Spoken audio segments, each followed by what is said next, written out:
ঝাড়গ্রাম যাওয়ার আগে মেদিনীপুরের সার্কিট হাউস থেকে মুখ্যমন্ত্রী বেরোন, তার সঙ্গে দেখা করলেন খড়গপুরের তৃণমূল নেতারা। মুখ্যমন্ত্রীকে তারা খড়গপুরে আসার জন্য আবেদন জানিয়েছিলেন।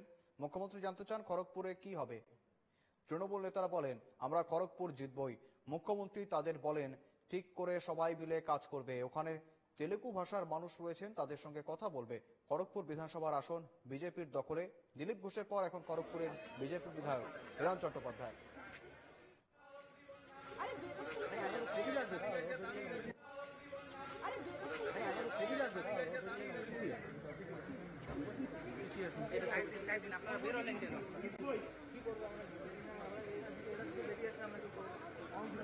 দিদি বললেন আমাদের সবাইকে খড়গপুরটা ভালো করে দেখতে।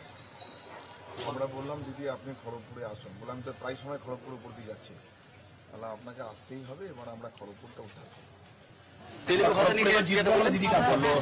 তেলুগু ভাষার মানুষজনদের সঙ্গে সম্পর্ক রেখে ভালো করে কাজ করব। সঙ্গে রয়েছেন প্রতিনিধি অলোক সাঁতরা। অলোক, রীতিমতো মেদিনীপুরের সার্কিট হাউস থেকে বেরোনোর পথে তৃণমূলের নেতাকর্মীরা, খড়গপুরের নেতাকর্মীরা মমতা বন্দ্যোপাধ্যায়ের সঙ্গে দেখা করলেন। দলীয় নেতাকর্মীদের উদ্দেশ্যে কি বার্তা দিলেন মমতা বন্দ্যোপাধ্যায়? ঝাড়গ্রাম উদ্দেশ্যে যাওয়ার আগে মেদিনীপুর সার্কিট হাউস থেকে বেরিয়ে গেলেন। তিনি বেরোনোর সময় রাস্তায় আটকিয়ে তৃণমূল কর্মীরা, খড়গপুরের দেবাশিস চৌধুরী, হেমা চৌধুরীর মতো লোক যারা কর্মীরা, তারা রাস্তা আটকিয়ে তার দিকে দিদির সাথে কথা বললেন এবং বললেন যে খড়গপুরটা কিভাবে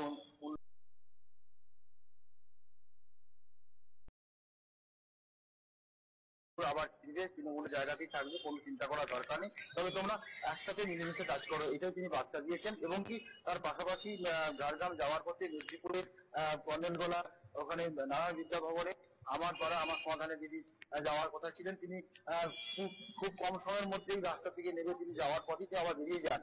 কিছু সময় ঢুকিয়ে আবার বেরিয়ে যান। তিনি অনেক লোক থাকার ফলে তিনি আর ঢুকতে পারেননি, টাইম ওভার হয়ে যাচ্ছিল, সেই কারণেই ঝাড়গ্রাম যেতে হবে, সেই কারণে উনি বেরিয়ে গেলেন। উনি সবাইকে আশ্বাস দিয়েছেন ভালো করে সবাই কাজ করো, এবং তার সাথেই মেদিনীপুর পৌরসভার চেয়ারম্যান সৌমেন খানকেও তিনি বলেছেন তোমাকে আরো ভালো কাজ করতে হবে, আরো ভালো পারফরমেন্স দেখাতে হবে, এই বার্তা তিনি দিয়ে যান। একেবারে অলোক, তুমি সঙ্গে থেকো। অন্যদিকে যেমনটা জানাচ্ছিলেন আমাদের প্রতিনিধি অলোক সাঁতরা, মেদিনীপুর থেকে সার্কিট হাউস থেকে বেরিয়ে যেমন তৃণমূলের নেতা কর্মীদের সঙ্গে সাক্ষাৎ করেন মুখ্যমন্ত্রী, তাদের সঙ্গে যেমন কথা বলেন, তেমনি মেদিনীপুর থেকে ঝাড়গ্রাম যাওয়ার পথে জনসংযোগে মুখ্যমন্ত্রী। আমাদের পাড়া আমাদের সমাধান ক্যাম্পে দাঁড়ালেন মুখ্যমন্ত্রী। মেদিনীপুর পুরসভার 9 নম্বর ওয়ার্ডে ক্যাম্পের সামনে দাঁড়িয়ে পড়েন মুখ্যমন্ত্রী। ভালোভাবে কাজ চালিয়ে যাওয়ার নির্দেশ পুরসভার চেয়ারম্যানকে।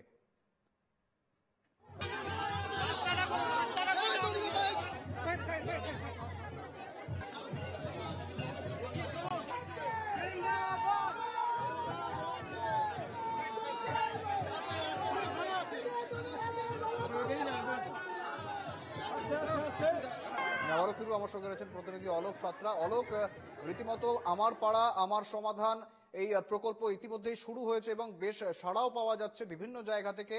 হঠাৎ করে আজ মুখ্যমন্ত্রী মমতা বন্দ্যোপাধ্যায় তিনি আচমকায় চলে গেলেন এই ক্যাম্পে, এবং সেখান থেকে সাধারণ মানুষের উদ্দেশ্যে, আধিকারিকদের উদ্দেশ্যে কি বার্তা দিলেন, পাশাপাশি সাধারণ মানুষের কি প্রতিক্রিয়া? অলোক, সেটা হচ্ছে মুখ্যমন্ত্রী মমতা বন্দ্যোপাধ্যায় তিনি যাওয়ার পরিকল্পনা ছিলেন না, কিন্তু এখানকার যারা প্রতিনিধিরা নেতারা ছিলেন তারাই রীতিমতো আয়োজন করেছিলেন যে দিল্লি যাওয়ার পথে, ঝাড়গ্রাম উদ্দেশ্যে যাওয়ার পথে দিদি যদি দাঁড়ান, এনাকে অনেক বাচ্চা কিছু বলার আছে, কিন্তু তার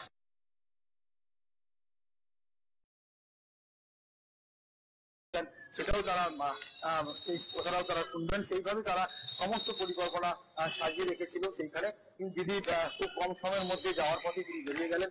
তো তাদের বক্তব্য যে দিদি আমরা আরো কিছু নির্দেশ জানতাম, বা এলাকার মানুষ তারা বলছে যে না এই পাড়ায় সমাধান যে আমরা পাচ্ছি তাতে কিছুটা সুবিধা হলেও পাচ্ছি, তবে আরো এইভাবে এই ক্যাম্প শুরু করতে পারলে আমাদের আরো উপকৃত হবে, এইভাবেই জানা যাচ্ছে সাধারণ মানুষের কাছ থেকে। একেবারে অলোক, ধন্যবাদ তোমায়।